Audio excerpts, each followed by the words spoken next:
সর্বশেষ যে ব্যক্তি জাহান্নাম থেকে মুক্তি লাভ করবে তাকে আল্লাহ পাক বলবেন, ফেরেশতাদেরকে বলবেন, আমার ফেরেশতারা আমার এই বান্দাকে জান্নাত এবং জাহান্নামের মাঝখানে রেখে দাও। জান্নাত এবং জাহান্নামের মাঝখানে লোকটি যখন থাকার জায়গা পাবে সে জান্নাতের দিকে তাকায়া দেখবে আর কাঁদতে থাকবে। আল্লাহ পাক জিজ্ঞেস করবেন, বান্দারে যুগের পর যুগ ধরে জাহান্নামে কেঁদেছো, আমি রব্বুল আলামিন জাহান্নাম মাফ করে দিয়া জান্নাত জাহান্নামের মাঝখানে রেখে দিয়েছি, আযাব থেকে তো বেঁচে গেছো, এখন কান্দো কেন? লোকটি বলবে, রব্বুল আলামিন কান্দি এই কারণে, জাহান্নাম থেকে মাফ করেছো, তোমার শুকরিয়া আদায় করি। জান্নাত তো আমার কপালে নাই, কিসমতে নাই, কিন্তু জান্নাত আমি এখান থেকে দেখতে পাচ্ছি, জান্নাতের সুঘ্রাণ আমার নাকে আসতেছে, কপালে নাই যাওয়ার। আমি কাঁদি এই জন্য, তুমি যদি মেহেরবানি করে আমাকে জান্নাতের দরজার কাছে একটু দাঁড় করায় দিতা, প্রাণ ভরে তোমার জান্নাতের দৃশ্যটা একটু দেখতাম। আল্লাহ পাক তার আরজি পূরণ করবেন, বলবেন যাও, ফেরেশতাদের বলবেন এর জান্নাতের দরজার কাছে দাঁড় করায় দাও। জান্নাতের দরজার কাছে দাঁড়িয়ে লোকটি আবার কান্না শুরু করবে। আল্লাহ পাক প্রশ্ন করবেন, এবার কান্দো কেন?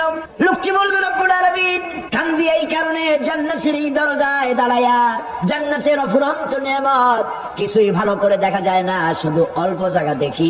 যদি তুমি আমারে দয়া করে জান্নাতের মাঝখানে দাঁড় করায় দিতা, চতুর্দিকে তাকায়া তাকায়া দেখা কলিজারে ঠান্ডা বানাইতাম। তবে আমি ওয়াদা করি, জান্নাতের কোন নাজ নেয়ামত, কোন ফল আমি খাবো না, ধরবো না, ছুঁইব না। একটুখানি মেহেরবানি করে মাঝখানে দাঁড় করাইয়া দাও, জান্নারে ঠান্ডা করি। আল্লাহ রব্বুল আলামিন ফেরেশতাদের বলবেন, আমার এই বান্দারে জান্নাতের মাঝখানে দাঁড় করাইয়া দে। আল্লাহর নবী বলেন, জান্নাতের মাঝখানে দাঁড়িয়ে লোকটি আগের চাইতে আরো জোরে চিৎকার মেরে কাঁদতে থাকবে। আল্লাহ পাক বলবেন, বান্দারে কি হলো তোর?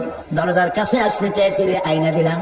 আবার এবার মাঝখানে আসতে চাইছো, তাও এনে দিয়েছি, আবার কান্দো কেন? লোকটি বলবে, রব্বুল আলামিন এবার কান্দি এই জন্যে, তুমি যখন দয়া করে একটিবার জান্নাতের মাঝখানে এনে আমাকে দাঁড় করায় দিয়েছো, তুমি রহমান রহিম গফুরুর রহিম, এই জান্নাত থেকে আবার আর বাইর করে দিও না।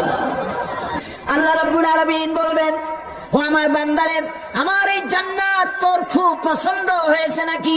লোকটি বলবে, রব্বুল আলামিন কলিজা ঠান্ডা হয়ে গেছে, ভাবতেও পারি নাই জান্নাত এত সুন্দর। আল্লাহ পাক বলবেন, বান্দারে এরকম একটি নয়, দুইটা নয়, তোর জন্য আমি 10টা জান্নাতে এরকম রিজার্ভ করে রাখছি। জান্নাতীদেরকে রিসিপশন দেওয়া হবে। জান্নাতীরা যখন আল্লাহর হুকুমে জান্নাতের দিকে যেতে লাগবে, আর যখন জান্নাতের কাছে চলে যাবে, আল্লাহ রাব্বুল আলামিন শোনায় দিচ্ছেন, হাত্তা ইযা জাউহা ফুতিহাত আবওয়াবুহা ওয়া ক্বালা লাহুম খাজানাতুহা সালামুন আলাইকুম তিবতুম ফাদখুলুহা খালিদিন। সুবহানাল্লাহ।